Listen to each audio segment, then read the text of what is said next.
Hi everyone, welcome to today's show. Let's explore ghostly history tales. World War II just ended, but Grace's husband seems to be missing, leaving her to play a real-life game of survival with her 2 kids in the mansion. One day, 3 people showed up outside, and when Grace opened the door, she was taken by surprise, eager to find out what they were up to. The old lady introduced herself as Mrs. Mills, next to her is Mr. Ding, and there's a little girl who seems a bit too quiet. The old lady says the little girl may be mute, but she's definitely a hard worker, because this old mansion has been left to the weeds for too long. The previous staff evaporated into thin air overnight, and they didn't even pick up their paychecks. This mansion really needs some extra hands. Grace started giving them the house rules, as if passing down ancient secrets. There are 50 rooms and 15 keys, but you must lock a door to open the next. Subtitle, and no touching that piano. Especially during homework, keep volume under a nuisance. Pay attention. The curtains must stay drawn. No light allowed. These 2 kiddos are super sensitive to light, like if exposed to sunlight, they might have trouble breathing, and we wouldn't want them to develop sun allergy symptoms, would we? The staff looked utterly confused, but they nodded along.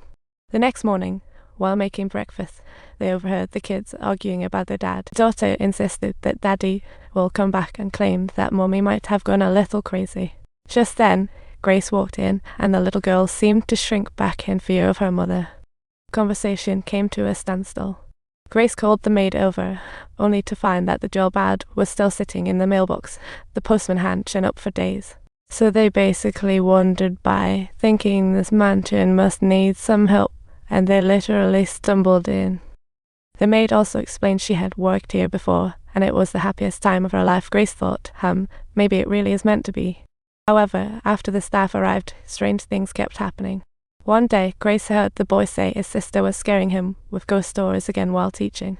Daughter was always talking to herself, and Grace figured she must be storytelling, so she separated the siblings for study time.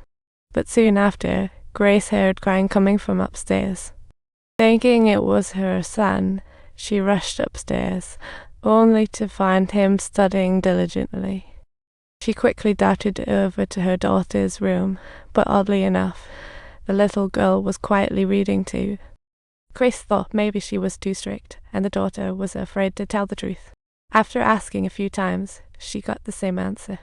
The daughter insisted she didn't cry, but Grace began to wonder if maybe what she heard was actually Victor's voice, the little boy she often saw. Grace knew the daughter was making up stories, but she held her temper and patiently asked who Victor was. The daughter said he was the new boy who had moved in, and he didn't seem to like living there.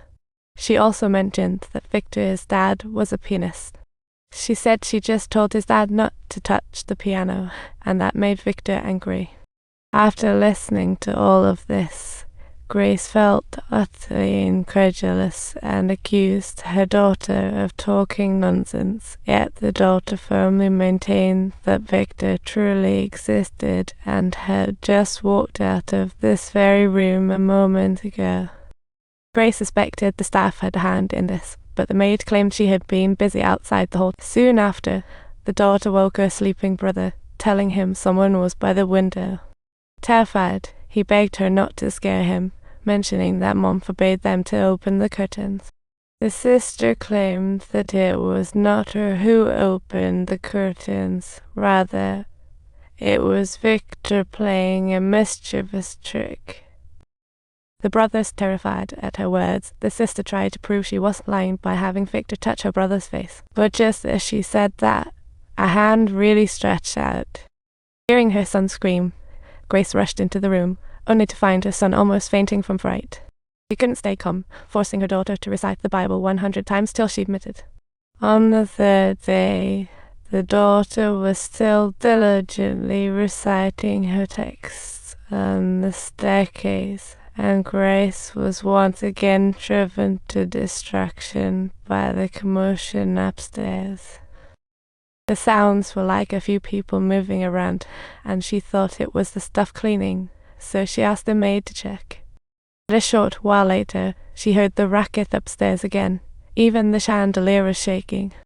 At this point, she was determined to go upstairs and give those household performers a piece of her mind, but as soon as she stood up, all the staff were outside. Following the sounds, she reached the second floor, only to find her daughter alone in the stairwell, and she seemed to know where the sounds were coming from. Summoning her courage, she pushed open the door of the storage room, yet saw not a single person there. But at that moment, Grace heard an eerie sigh, sending her searching frantically throughout the room. When she lifted the mirror, the storage room doors were open again. Startled, she hurried outside but saw no one. At this point, her daughter informed her that Victor's family had just left and that they planned to tear down all the curtains. Grace completely dismissed her. The maid suggested it was just the old house making funny noises, but at that moment, the daughter took out a self-made drawing, stating it showed Victor's family, with adjacent numbers indicating the view count. Grace's skin crawled, and she quickly summoned all the staff. They needed to conduct a thorough search of the entire mansion before dark and immediately searched every room. But to their dismay, they found nothing. Grace examined old photos left by the previous owner and compared them with her daughter's drawing, only to discover that every single person's eyes in the photos were closed.